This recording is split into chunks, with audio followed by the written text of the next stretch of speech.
Assalamualaikum warahmatullahi wabarakatuh. Perkenalkan, saya Ninda Rusya Bawanti, peserta Diklat PND Ali Angkatan 42 dari Stasiun Klimatologi Palembang.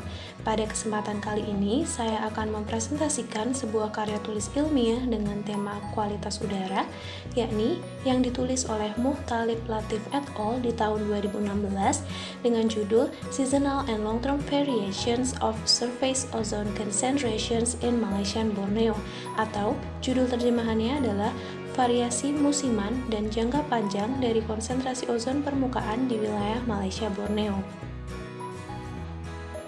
Berikut adalah outline dari materi yang akan saya bawakan.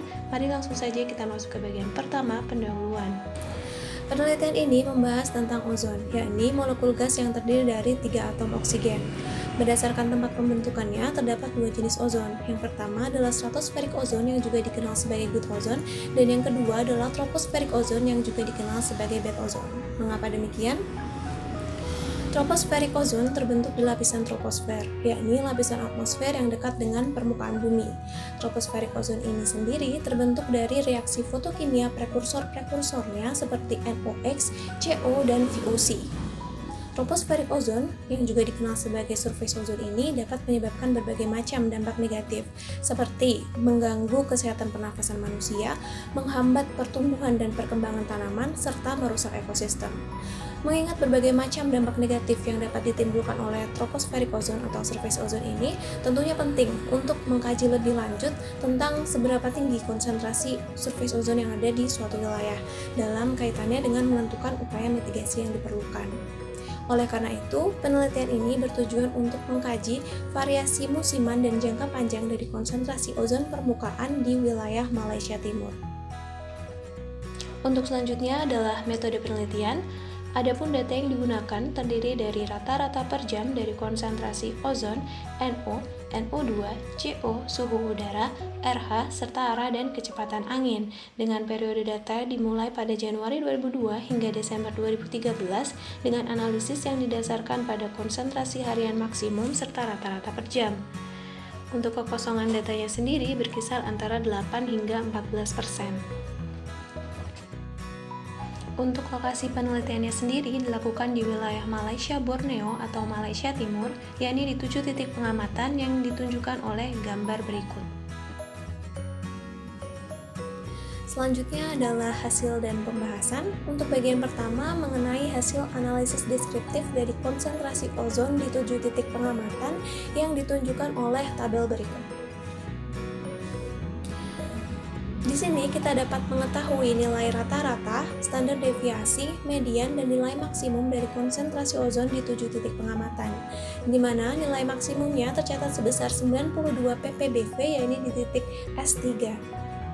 Nilai ini masih dapat dikategorikan rendah jika dibandingkan dengan penelitian serupa yang dilakukan di wilayah Klang Valley, yakni daerah di sekitar Kuala Lumpur, Malaysia, di mana konsentrasi tertingginya tercatat mencapai 161 ppbv. Nilai konsentrasi ozon di wilayah Malaysia Timur yang masih dapat dikategorikan rendah ini dapat disebabkan oleh masih rendahnya konsentrasi prekursor ozon di wilayah Malaysia Timur. Selanjutnya adalah analisis konsentrasi harian dari ozon dan prekursornya. Pola harian ozon menunjukkan adanya satu puncak maksimum yang terjadi di siang hari, sedangkan prekursornya menunjukkan 2 puncak maksimum yang terjadi pada pagi dan sore hari. Satu puncak maksimum dari ozon yang terjadi di siang hari ini dapat disebabkan oleh memuncaknya konsentrasi prekursor ozon seperti NOx dan VOC yang umumnya berasal dari aktivitas kendaraan bermotor, serta didukung oleh energi matahari yang juga maksimum pada siang hari, di mana energi matahari ini dapat memicu terjadinya reaksi fotolisis atau pemecahan dari NOx maupun VOC membentuk O radikal, di mana O radikal ini nantinya akan digunakan sebagai bahan dasar pembentukan ozon. Sedangkan puncak maksimum konsentrasi prekursor ozon yang terjadi pada pagi dan sore hari ini dapat disebabkan oleh pola aktivitas kendaraan bermotor yang tinggi pada pagi dan sore hari, yakni mengikuti pola jam berangkat dan pulang kantor maupun sekolah. Selanjutnya adalah konsentrasi mingguan dari ozon dan prekursornya. Konsentrasi mingguan ozon menunjukkan nilai yang lebih tinggi saat weekend dibandingkan dengan weekday. Hal ini dapat disebabkan oleh rendahnya aktivitas kendaraan maupun industri saat weekend. Aktivitas kendaraan maupun industri yang lebih rendah saat weekend juga diikuti oleh konsentrasi NO di atmosfer yang lebih rendah, sehingga titrasi ozon oleh NO akan lebih rendah. Hal ini mengakibatkan konsentrasi ozon yang lebih tinggi saat weekend. Sedangkan untuk prekursor ozon sendiri menunjukkan nilai yang lebih tinggi saat weekday. Hal ini dapat disebabkan oleh sumber dari prekursor itu sendiri yang memang lebih tinggi saat weekday, seperti diantaranya aktivitas kendaraan, juga aktivitas industri. Selanjutnya adalah analisis konsentrasi ozon bulanan. Konsentrasi ozon menunjukkan nilai maksimum pada bulan Agustus. Bulan Agustus sendiri merupakan periode musim kemarau yang umumnya diikuti oleh fenomena kebakaran hutan di Kalimantan. Periode musim kemarau dicirikan dengan curah hujan yang rendah. Curah hujan yang rendah ini berdampak pada berkurangnya proses deposisi basah terhadap ozon. Sedangkan fenomena kebakaran hutan berperan dalam menyumbangkan polutan-polutan seperti NOx, CO, dan VOC ke atmosfer, di mana reaksi fotokimia dari polutan-polutan ini dapat menghasilkan polutan sekunder seperti ozon. Hal inilah yang menyebabkan tingginya konsentrasi ozon saat bulan Agustus. Untuk selanjutnya adalah analisis tren tahunan dari konsentrasi ozon dan prekursornya. Secara umum, konsentrasi ozon menunjukkan adanya tren positif. Meskipun demikian, hanya satu titik yang menunjukkan tren positif dan signifikan pada alfa 95%, yakni berada di titik S3. Titik S3 sendiri berada di kawasan industri gas alam.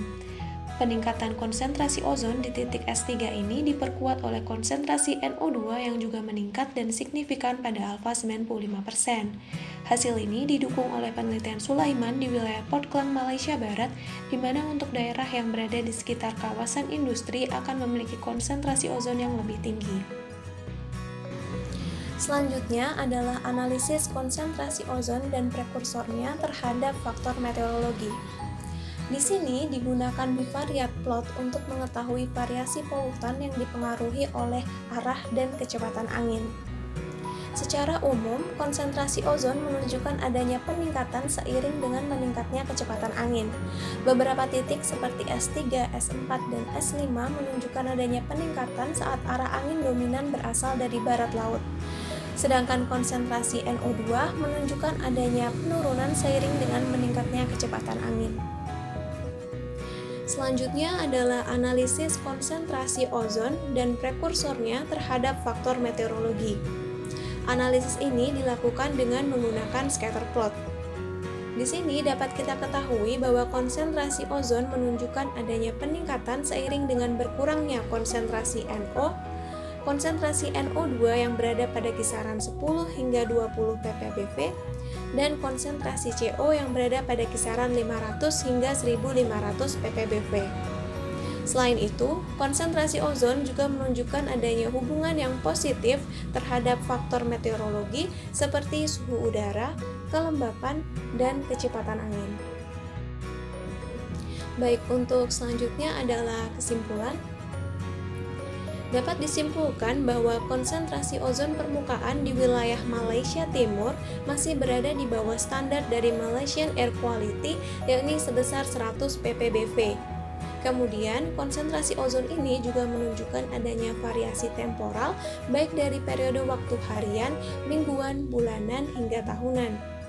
Kemudian, variasi konsentrasi ozon ini menunjukkan adanya hubungan yang negatif terhadap prekursornya dan berkorelasi positif terhadap faktor-faktor meteorologi.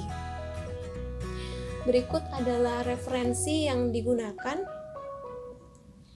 Dan selanjutnya adalah sesi pertanyaan. Terdapat beberapa pertanyaan yang muncul terkait karya tulis ilmiah ini. Pertanyaan pertama adalah, mengapa konsentrasi NO2 menunjukkan adanya penurunan seiring dengan meningkatnya kecepatan angin?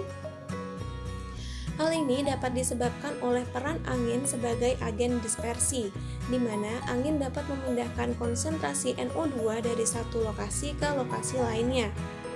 Kemudian, angin juga dicirikan oleh adanya gradien panas lokal, di mana suhu yang tinggi dapat berdampak pada terjadinya reaksi fotolisis terhadap NO2 sehingga memecah NO2 menjadi partikel NO dan O radikal. Selanjutnya adalah pertanyaan kedua. Bagaimana cara untuk meminimalisir diri kita dari paparan ozon permukaan? Caranya adalah dengan selalu memantau informasi mengenai Air Quality Index.